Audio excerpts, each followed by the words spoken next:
When we come to our convictions and our behavior, and we say, well, this is a good behavior, and this person is this and that, and we start really just patting ourselves on the shoulder, I'm good, I am a good person. If it makes you feel good, go on with it. But you have to understand also the bigger picture, and that is, Ash-Shaytan is good to make you the one to judge your own self as to what standard is good and bad. When Ash-Shaytan is the one involved in this, it's going to distort how you gauge, rather, the standards of what is right and what is wrong. Allah subhanahu wa ta'ala is the one who puts those standards. So comes the day of judgment and we stand before Allah subhanahu wa ta'ala, that's when you will find that lack of prayer, for instance, and no charities, no sadaqah, no fasting, all of these when it comes to our obligation towards Allah, our obligations towards others, our obligations towards our own selves on the level of our moral compass, we are really just following our own whims and desires, and yet we turn around and comfort ourselves with self-praise.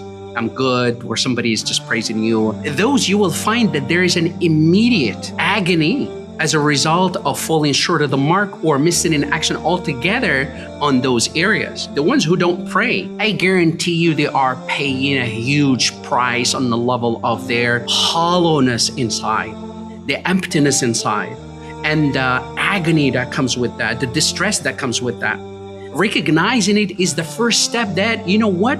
Be a person who reclaims righteousness. Recognize that you are at fault and then move away from that space and go back to Allah. Be a person who is ready to return and reclaim the right thing with your statement, with your actions, with your behavior, with your convictions. Reclaim the right thing and stay away from the wrong thing. Allah subhanahu wa ta'ala wants you to be that person for your own sake. And this is in the life of this world. As you go in the journey, you will find that the degree of your closeness with Allah through the acts of worship and your righteousness when it comes to your code of conduct with others and your moral compass and how well you excel in it, all of those, they will give you incentives of joy, felicity in the life of this world. The opposite of it is when you fall short of the mark or you're missing in those areas where you don't do actions, or rather your actions are always in contrast to what you're supposed to do.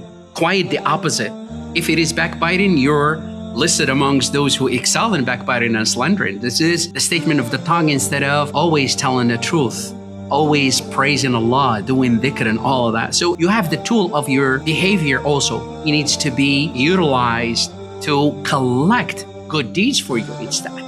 So as we go through our lives, you will find that every time you are not praying, you are reminded with those hollow feelings and emptiness you're dealing with. And what you do, you drown that by running even further away from the prayer, away from the Quran. Be a person who wanted to be honest enough with himself and with herself. Stand before the mirror of the Quran who is calling you, the mirror of salah that's calling you all the time, the mirror of doing dhikr, the mirror of being a good person on when it comes to conduct or morals. All of these are mirrors Allah Ta'ala put in front of us. And every time we fall short of the mark and we go misbehaving rather, it comes with that reminder of stress and hollowness and emptiness inside. What do you fill it up with? Run back to Al-Quran, run back to the prayer, run back to the house of Allah, the masjid.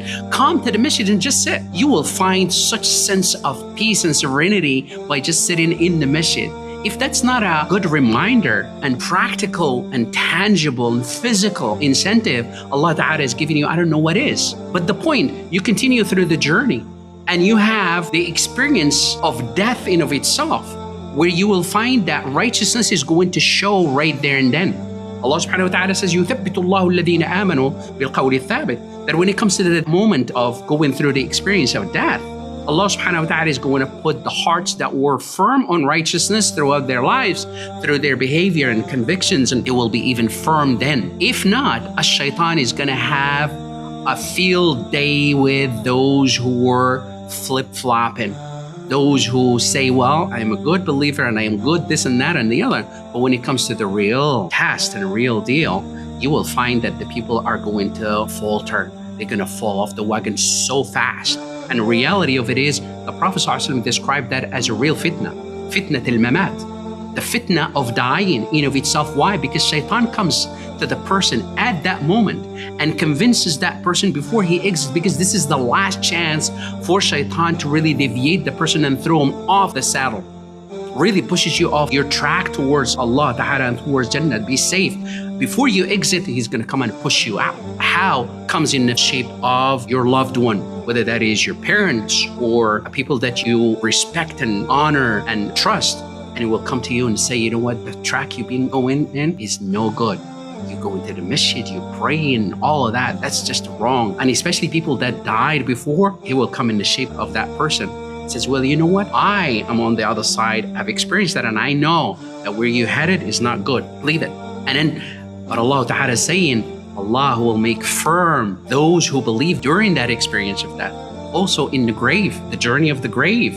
It's our deeds that will be our company. The good deeds are coming in the shape of a human being that will be our company in the grave. Whether that is a good company or bad company, it will be represented by our good deeds. So the point comes the day of judgment in hellfire, you will find that when Allah subhanahu wa ta'ala categorized these three different categories, the disbelievers and the hypocrites, they will be automatically taken to the fire, na'udhu billah. But those who believe, their degree of righteousness, whether that is on the level of their acts of worship that connects them with Allah, or the conduct that they had adopted when dealing with others throughout their lives, or their moral compass, they will decide the degree of whether they are going to be tormented or not. The grave will be also, the Prophet ﷺ says that journey in the grave, the lifespan a person spends in the grave, it will be also either a pit of hellfire or a garden of Jannah. Based on what? The deeds again. This is not wishful thinking, but rather every step of this and every aspect of it, it requires actions and it requires work. On the land of resurrection, people are going to be under the shade of Allah subhanahu wa ta'ala creates for them based on their actions, righteous deeds. But there are so many who will be exposed to the torture of the excruciating heat of the sun drawing so close to people's heads. And also when you cross the sirat, the Prophet ﷺ says it is thinner than a piece of hair and it is sharper than a sword as you cross it. But crossing it is going to also require deeds that will propel you across a sirat, not the wishful thinking.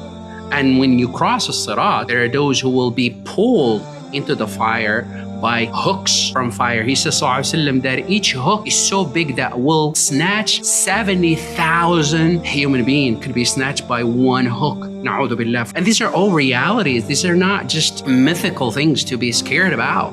These are realities that Allah Ta'ala wants us to be aware of these kind of things, and they are surreal. So as big and realistic these kind of things, it should not really put us in that headspace to where we take these kind of things lightly. These are all real. If it is Allah that's talking about them in this surreal and realistic descriptions, it's so we can take them as such. And when Allah Ta'ala moves on to speak about Al-Jannah, it is also described in such a vivid way that He wants you to work towards Al-Jannah.